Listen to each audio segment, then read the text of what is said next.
Please tell me you guys in the chat could hear me right now. Please tell me the audio is working. I'm terrified. Please tell me. Good. Oh my goodness. Holy crap. Holy crap. Oh my god. All right. Finally, we're live. Finally. Oh my god. You guys have no idea the roller coaster of emotions today. I started at such a high with going to Mets Fan Fest. It was great.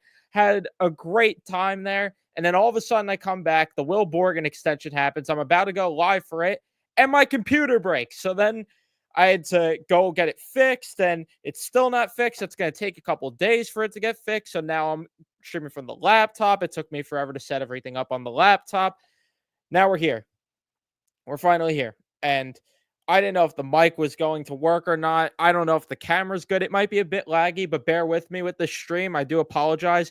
I apologize if I go insane at any point in the stream because holy crap, setting this up was completely making me lose my mind. And I apologize for all of the technical difficulties and doing this live late in general and all that other stuff. As you can see, I got a different microphone as well compared to what I usually use, so it might not sound the best. I apologize for all of that in advance, but yeah, my computer just completely crapped out, and I'm gonna have to. Yeah, Chris Shorey probably fried my computer.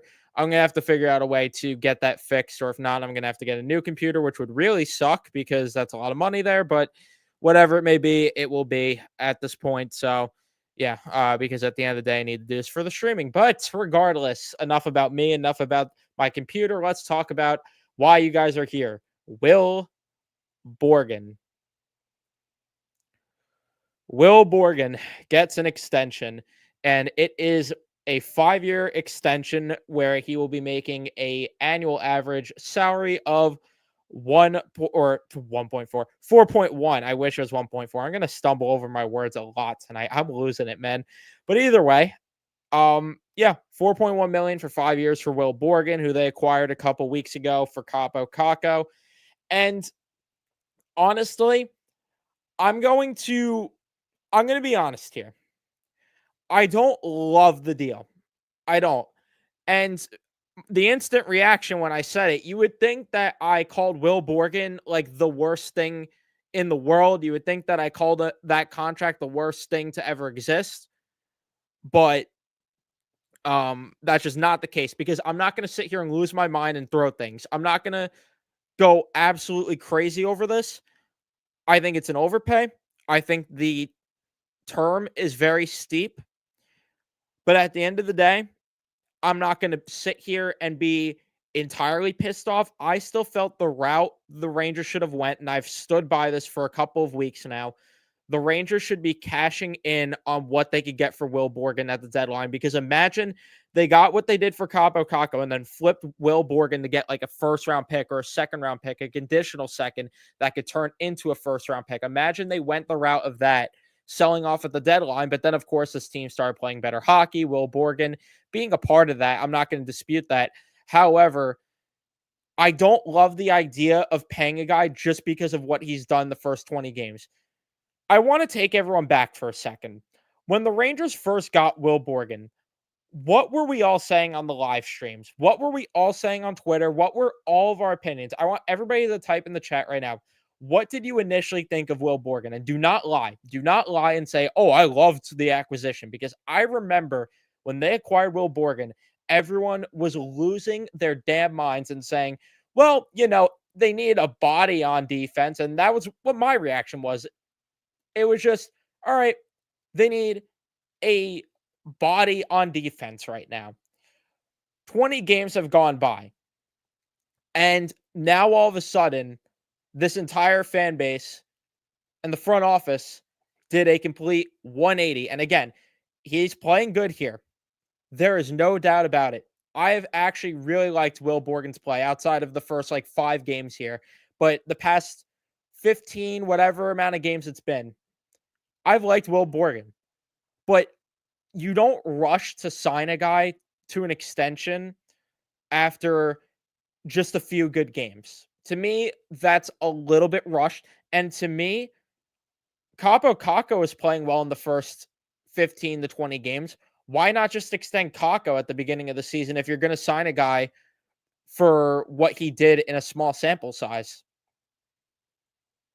That's what I'm trying to understand. And I get that, like, this is maybe what they're thinking is they have Mikla a hangover from letting him go and then him winning. The difference is Mikla didn't thrive here. Borgen actually is. But the problem that I have is this is too much money for a guy who ideally, and this is ideally because this also got me a lot of heat on Twitter when I said this. Ideally, he is a third pair defenseman on a Stanley Cup winning team. He's not a guy you want on your second pair like he is right now. He's not a guy that you want playing on his offhand to, be on the second pair, whatever it is. You want him on the third pair ideally. And this is a steep price for a third pair defenseman. Like, there's no way around it. It is what it is. I get the cap is jumping and everything. I understand. Believe me, I know. But at the end of the day, it's steep considering what we've seen third pair defensemen get. And considering the other thing, what is the plan for Braden Schneider then? Because if you're not trading him, what are you doing then? Because I don't know if I view Schneider as a second pair defenseman either. Are you going to play Schneider on his offhand? But then at the end of the day, what are you going to do there? Because if you're keeping Keandre Miller around and you want Will Borgen to stay around and have that be a pair, well, if that's your third pair, then where's Braden Schneider playing? They just have a lot of guys to me that are that should be lower in the lineup, ideally on a cup winning team. And Borgen, I find Borgen to be in that category. But the problem is that, what do you do with these guys? What do you do? And I'm not sure. Like, the other thing that I don't like is the trade protection on parts of this deal. And it's not the worst, the trade protection, because there's partial no trade clauses in there, which either way, though, how is a guy that should be a third pair defenseman again on a cup winning team getting trade protection at all? But in terms of that, is a full no trade for next season, a 15-team no trade list in 26-27, 27-28, a 10-team no trade list, 6 teams in 28-29, and then the last year of the deal, no trade protection at all. I don't understand why they continue to give out these contracts with no trade protection. This is going to take him to age 33 as well, which that also is interesting. It's not like the deal is going to be immovable in the last 2 years if, God forbid, things start to decline in his game. But the problem is, why is it that they are so in love with what they've seen in the first 20 games? And again, I get it because I love what I've seen from Will Borgen. But at the very least, I would respect more if they waited out the remainder of the season before coming to a conclusion on if they wanted to keep Borgen. Because realistically, how much more would he get even if he started playing better? Is he really going to be able to command an extra $1 million, $2 million on the open market? I don't know. And, if that's the case on Will Borgen's end, why did he not want to play the rest of the season out and then wait for the free agent market to go in and cash in on the most money possible? To me, I think this was just a rush contract, and a lot of it reeks of Brendan Smith, which is what worries me the most too, because if you guys remember, Brendan Smith gets traded over here and he played solid. They extend him after a short sample size, and how'd that go? How did that go?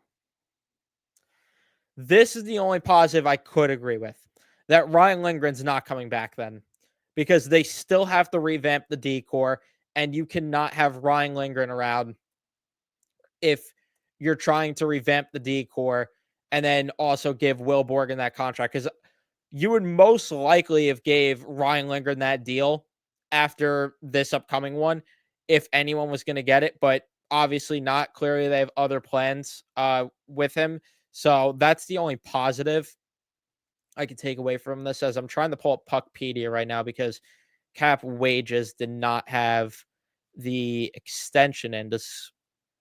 Okay, Puckpedia does. Let's load up a Puck GM here just to get an idea of what things are looking like for next offseason, as the cap will be up to 97 million. And then let's click on the Rangers. So I just want to get an idea of what the cap picture looks like now with Borgen here. So, I mean, they do have their right side filled out, but again, I don't love the fact that I, I just don't love that Schneider or Borgen is the second pair right shot defenseman. To me, just ideally, you want those guys on your third pair on a cup winning team. Ideally, at least in my opinion. But looking at the roster right now, so assuming Brodzinski's a scratch, and then just call up Mancini maybe to play on the bottom pair, which sure. And then Mackey as a scratch. So if you have a scratch and then Mancini comes up, I should also probably bring Berard up because I'd imagine Berard's going to get a full-time gig next year. Brandon Othman, call him up because he's probably going to get a gig, and then sign Gabe Perreault, who's probably going to get his ELC. Sorry, I'm just trying to do this on the fly here. And then where's Dylan Garon? Give him like a 1-year deal at like 925K. So that would leave them after all those moves with 18 million in cap space to fill out 2 winger slots, which Will Cooley will fill out one of them probably. And that's probably going to be north of 3.5 million, maybe even 4 at this point. Considering what Will Borgen just got, especially in a short body of work, considering a short body of work here at the very least. And they still have 2 left shot defensemen they have to sign. It's a lot of holes to fill with a little amount of, with 18 million in cap space. It's a lot. So I don't know, man. I don't know. I'm not losing my mind here, to be honest with you, with this contract. I don't love it, but I'm not losing my mind. That's really what it is. But yeah, leave a like if you haven't already, by the way. Subscribe if you guys are new. Turn on your notifications, all that other stuff. I want to see what you guys are saying. Laba will probably get signed, but I don't think he's going to start in the NHL right away. That's why I didn't include Laba. Another guy that needs a deal is Adam Edstrom. I mean, the thing is, okay, so let's have this conversation. So let's just play pretend here and say Will Cooley gets a 2-year deal at, we'll be generous and say 3.5 million, right? We'll say 3.5 million for 2 years. And then let's say Adam Edstrom gets a 1-year deal worth like 1.5 million. I think that's fair for both of those guys. So if they did that, they'd have 13 million to fill out 2 left shot defensemen. But the problem is this. So if their forward group consisted of Panarin, Trocheck, Lafreniere, Kreider, Zibanejad, Perreault, Cooley, Hedel, Othman, Berard, Carrick, Edstrom, and then their defense was Fox, Schneider, and then Mancini, Borgen, and then they have to fill in the rest. How are we feeling about that team? Obviously, there's still work to be done, and Kaliev too is another guy that they could maybe sign. I mean, Smith I agree with, but I don't know if Kaliev is gonna go or not.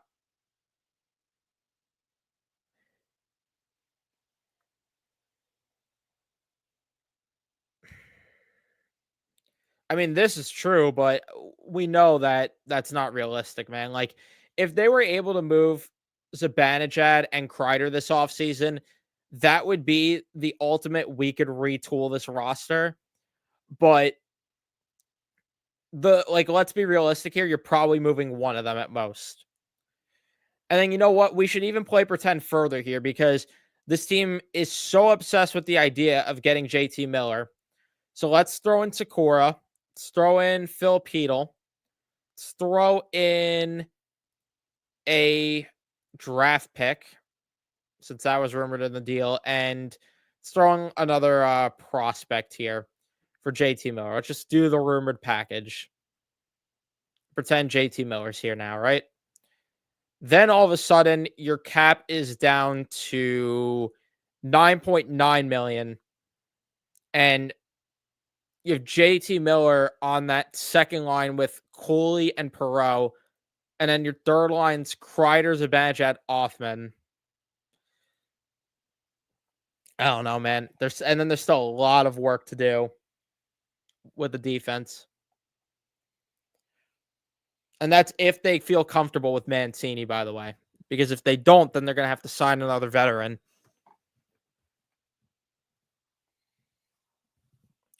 And I'm not disagreeing, Agent, about Miller.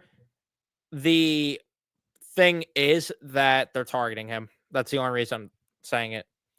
I don't understand why people want Kreider gone. He's a playoff guy and will continue to be a clutch guy. Zero reason to trade him unless he wants a raise, because he's clearly on the decline right now, and you need to open cap somewhere.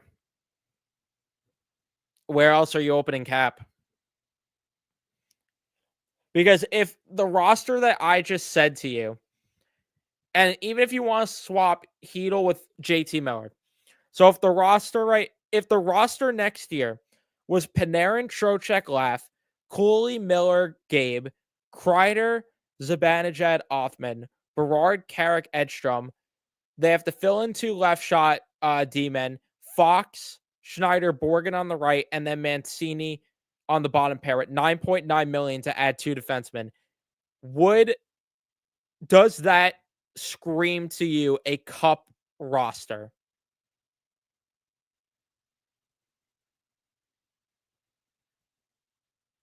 Does that? I don't know. It doesn't to me. It does not to me. Schneider's getting traded. We have to see about that. That's not a guarantee.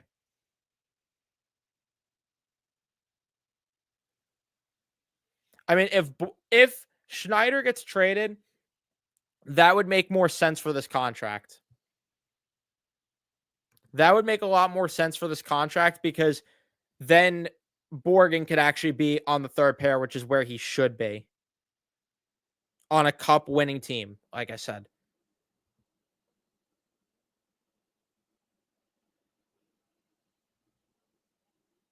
Move Schneider up with Fox and see what happens. It depends how much they really want to. If they want to commit to him on the left side, I mean, sure, why not?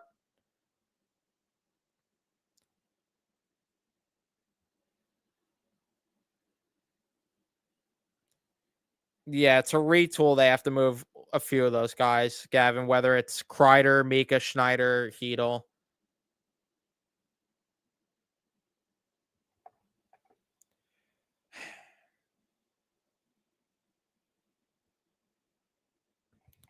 I don't know, man. They just have.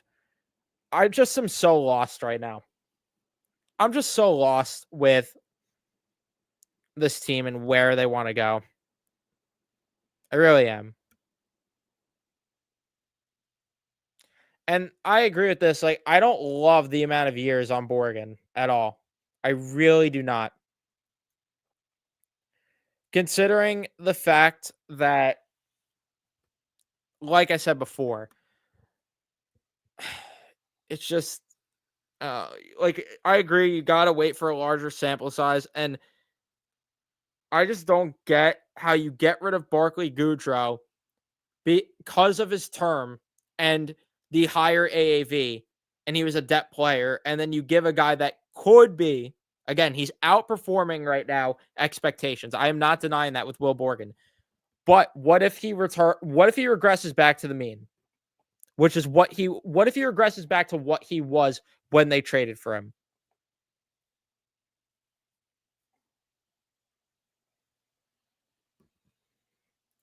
Borgen could play 20 minutes on a cup winning team.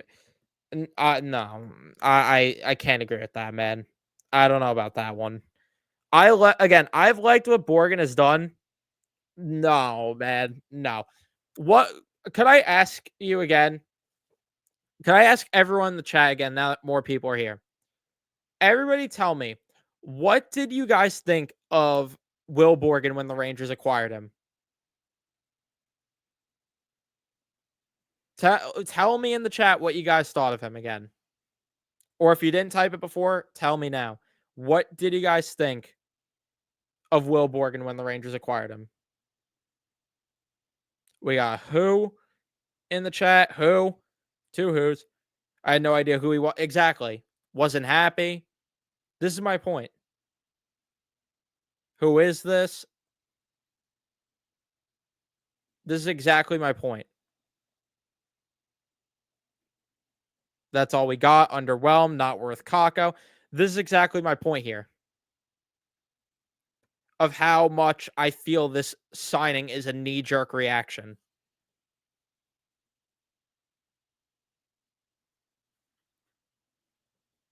But we know who he is now. Yeah, because he's playing good in a small sample size. You don't sign guys based on a short sample size.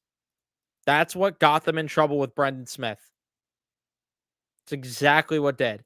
And if I look wrong, more than happy to admit that I'm wrong about this. And I am more than happy to say I would be more than happy for Will Borgen to go out there and thrive. Because again, if he plays like he has, this contract is fine. I have no issues with it. My problem is throughout his career, has not played to this level. And that's where I have my skepticism, man. That's just where that's where I'm skeptical of this.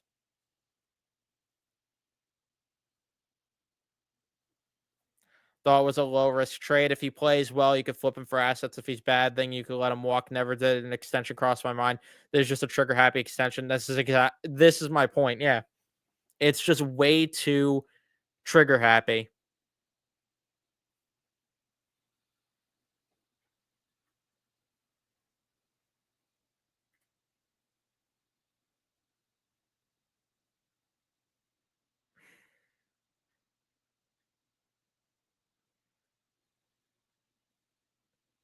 How are his underlying numbers?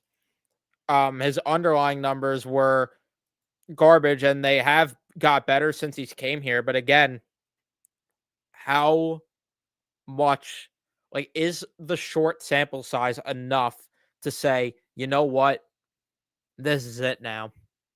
Like Will Borgen's finally figured it out at age 28.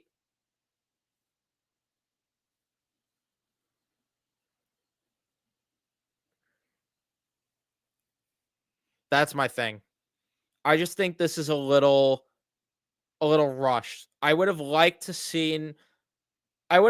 seen a little bit more of Will Borgen before they came to the conclusion.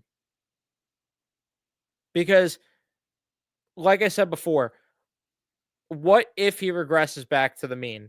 And I think the worst case, if he continued this throughout the rest of the season, he would have got an extra 500,000 maybe. Like, would we really be mad if it was 4.5 then at that point? I don't know.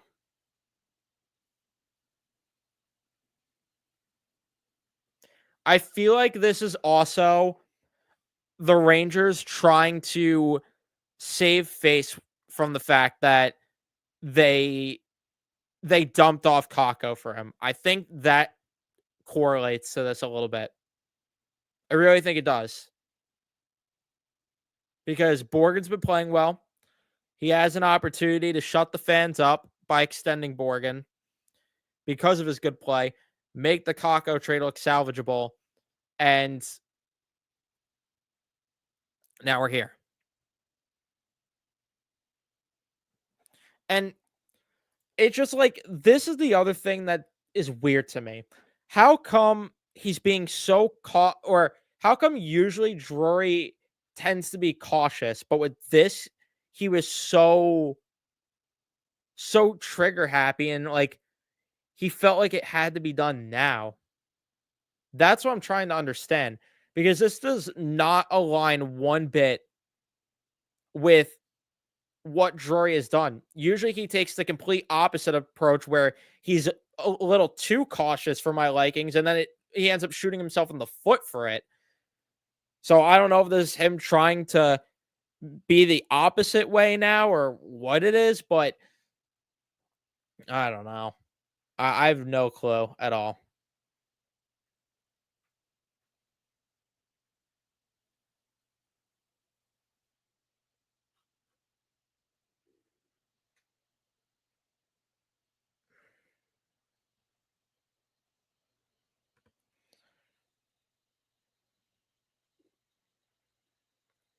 Guys, I get that the cap is going up, but that doesn't mean that you just spend money all willy-nilly on God. You have to find guys that make sense for the roster.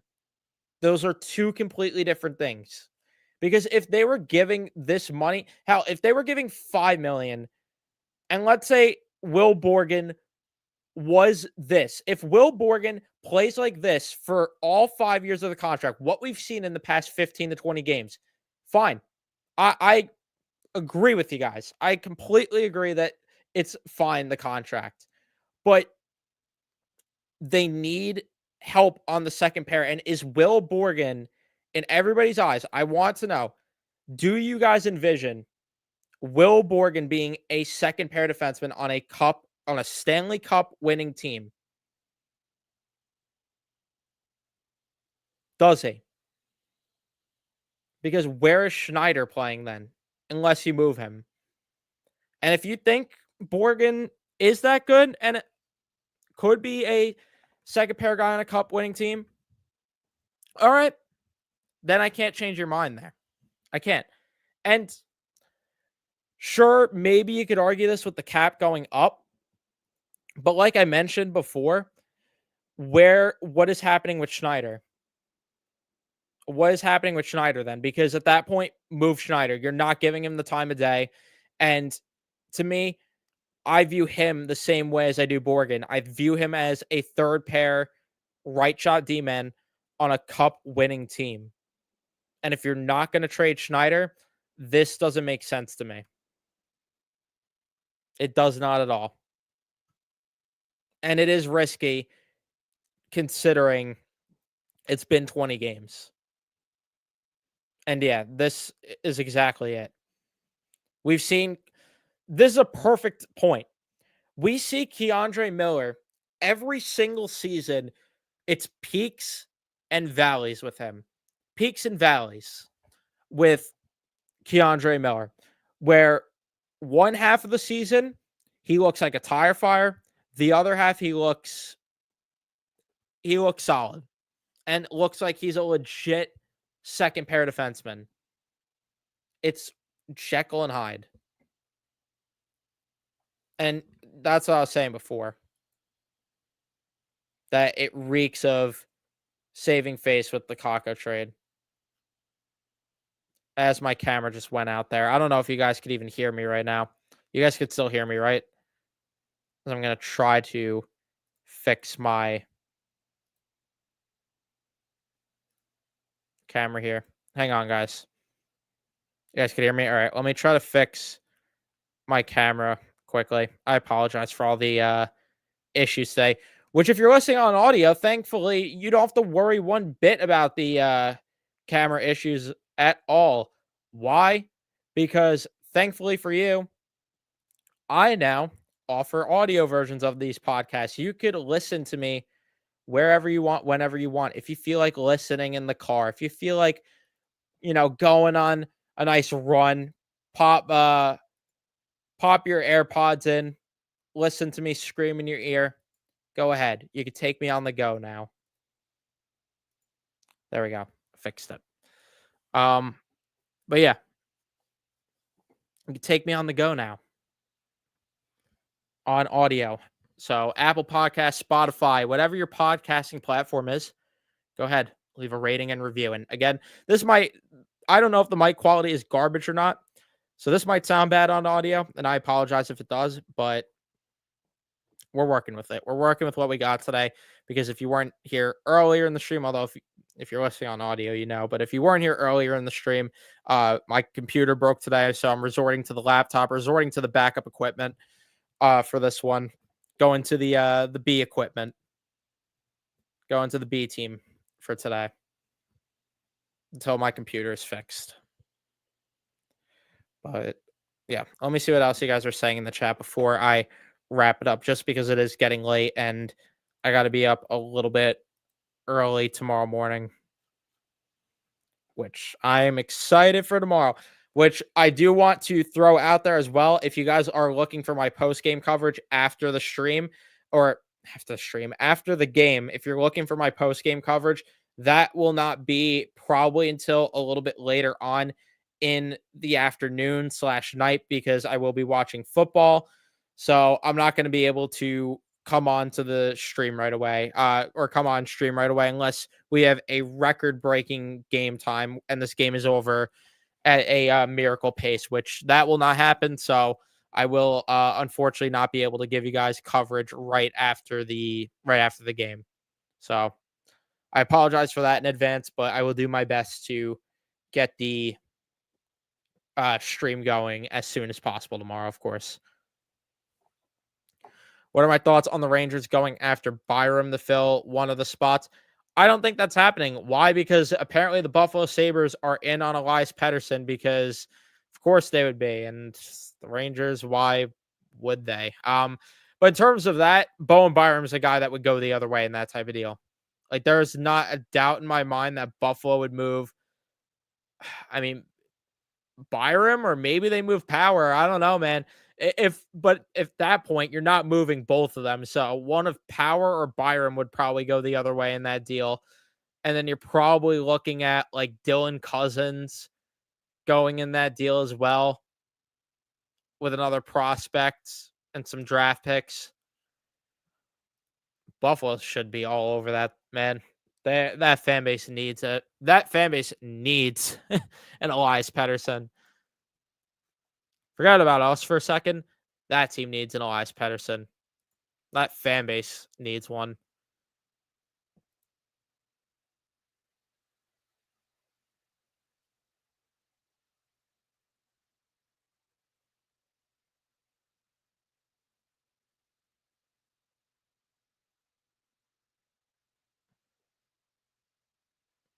Who's playing both sides of the fence here?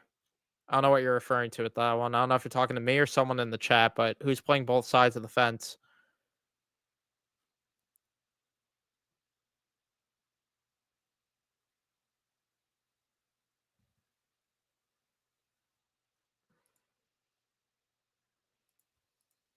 But either way, I think Buffalo should be all over that, and they're probably not going to be able to get Byram, the Rangers, that is, because of that.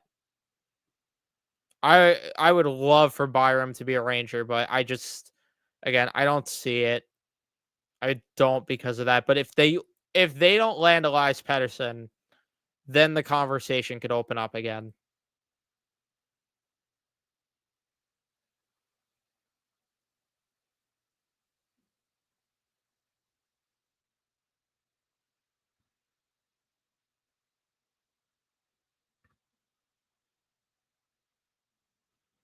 If they could flip Schneider for Byram, that would be unreal. They would have to probably move another.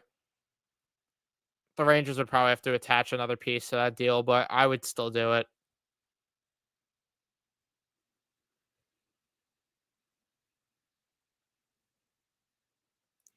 That's true. Paterka would probably go in that deal too. Paterka would definitely go in a deal for Elias Pettersson.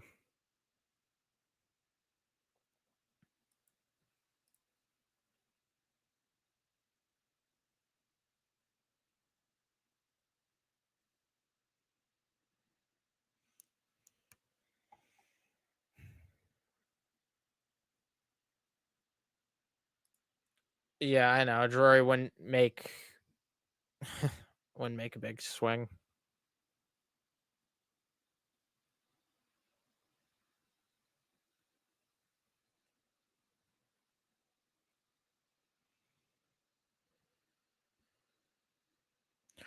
They do need to find a way to make that type of deal, not even necessarily for Pedersen, just like a big swing. I don't want it to be Pedersen. I don't necessarily like need it to be Pedersen, I should say. I like Pedersen more than most Ranger fans, but um I don't need it to be Pedersen, but I just don't want it to be Miller. I just want a big swing though, man.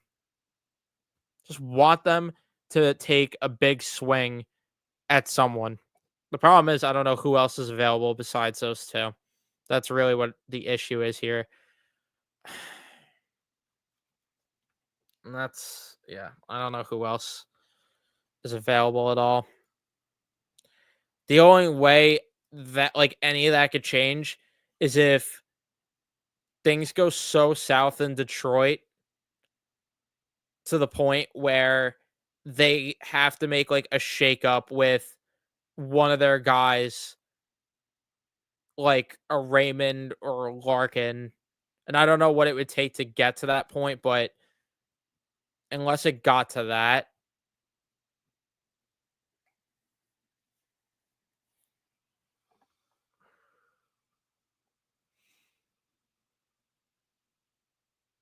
hoping the Rangers weren't going to trade for Rent, and then they're just not in.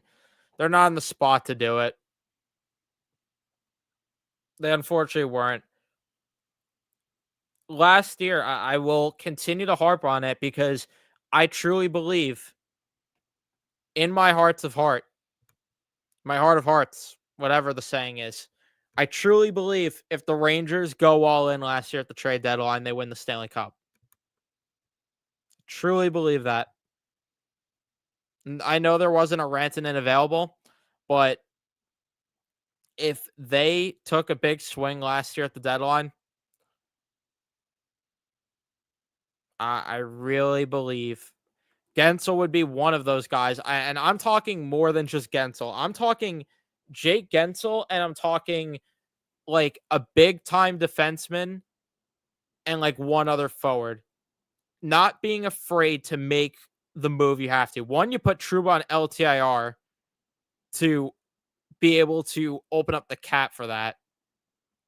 And two, they should have been more willing to part with other players on the roster to help them get and I know they needed a center last year, but they should have found a way to make the big swings last year. Like you could have LTIR'd Heedle, they could have LTIR'd Trouba, and think of all the cap space they would have had last season to go and make a big swing when they're first in the NHL. Man, man.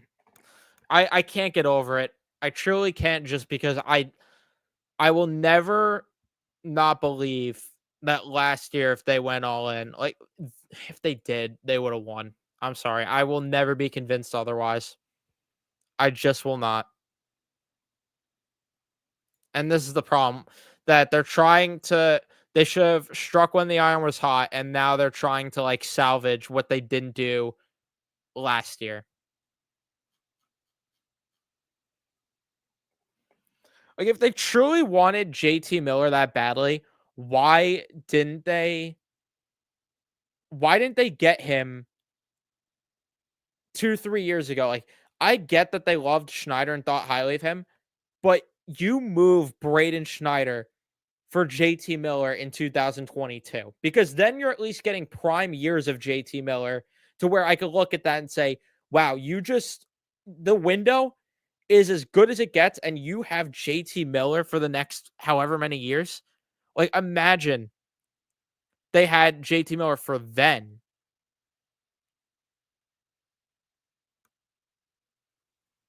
but now they want to get him when he's having a down year and when he's 32 years old. I don't get that. I don't get wanting to get him now. And even if Miller's good for a year or two, fine. But unless they win a cup, you waited too late to do it. You waited too late to do it.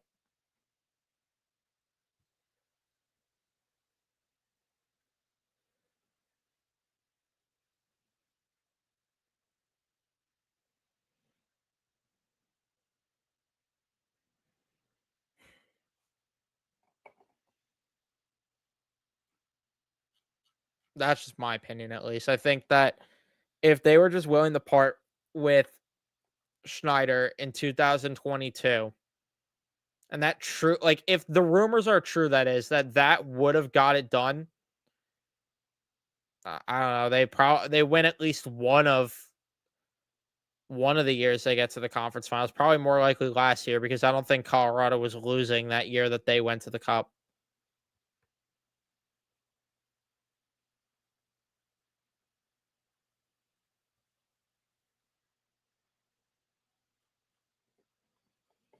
But now, the problem is they're waiting till now to do it, and I don't know. I don't get it.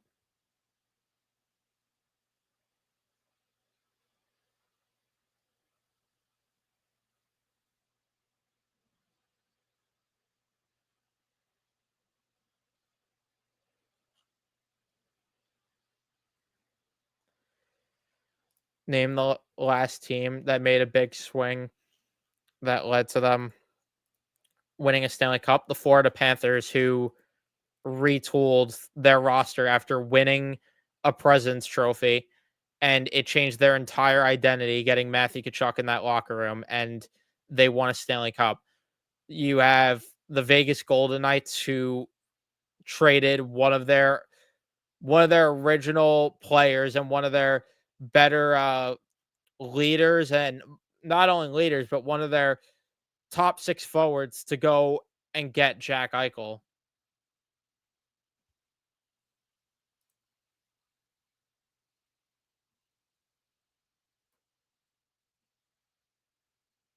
We saw it with those two teams.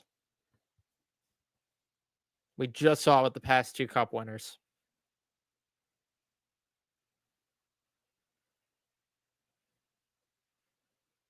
Commanders, Eagles. Who wins tomorrow? Eagles. Eagles, Chiefs.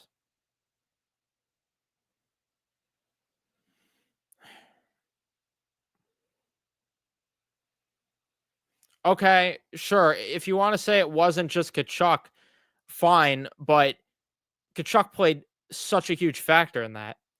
There's no denying that Matthew Kachuk played a huge factor in that.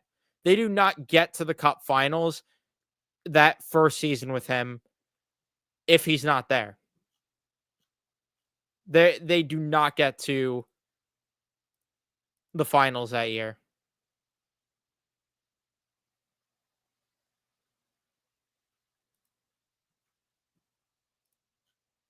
But they retooled the roster after winning the President's Trophy. And that's why I was so frustrated this offseason with the Rangers when they were just watching teams around them get better and they didn't really do much outside of add Riley Smith and Sam Carrick. That's why I was frustrated. Thank you for the $2, Van. Fans will call Will Borgen to be traded next year. We'll see. We'll see, man. I appreciate that, though.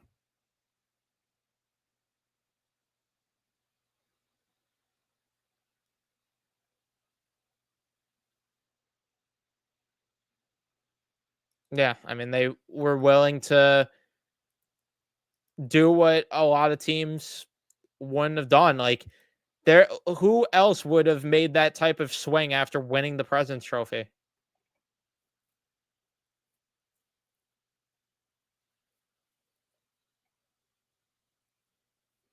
Yeah, Kachuk, I believe, had three of the four game winning goals in the conference finals versus the Canes. Talk about clutch and impact. Those are the guys you bring in to change a culture. Exactly. And I am not denying that those guys do not grow on trees. Not denying that, but it's annoying looking at the fact that one, the Rangers, I, I get it with the Pagulas being stubborn about trading him here, but maybe the Rangers could have got Eichel. And it's just annoying that the Rangers have had opportunities to take big swings and they just don't. They just don't. And if I'm wrong and JT Miller ends up actually being that guy, fine. Be very happy to. But I just don't see the vision here with that personally. Thank you for the $5, Jay Lewis. I appreciate it. Kachuk and Eichel had term besides Miller. Who could the Rangers get? That's what I'm saying. And I appreciate the $5. That's what I'm saying though. That like again, I'm not denying that these guys don't grow on trees. They don't. Like that is the truth. But I would like to see the Rangers try to make it happen because they're at the end of the day, too, there's a price for everyone. Also, Kachuk did not have term to my not like wait, did Kachuk have term? I thought Kachuk was an RFA when they got him. Am I wrong about that? I think Kachuk was an RFA when Florida got him. But either way, there's a price for everyone. And if the Rangers, if you're telling me the Rangers can't find someone, find a superstar in this league from like a fringe playoff team, and they offer like Lafreniere and a top prospect or another roster player with like a couple of draft picks, you're telling me that they at least aren't considering it? Yeah, Florida extended Kachuk when they trade for him. That's what I thought. It was a sign trade. Okay, that's what I thought. Okay, but either way, I get that they don't grow on trees, these type of things, but do it. Then just do it. And that's also why if you're going to go in for JT Miller, then back up that you are committed to winning with the older guys on this roster, with the veterans, and move Lafreniere for a bigger piece. Do it. Do it then. If that's the direction you want to go, if you want to try to win within 2 to 3 years with an older roster, go for it. Then what? Go ahead. Go for it.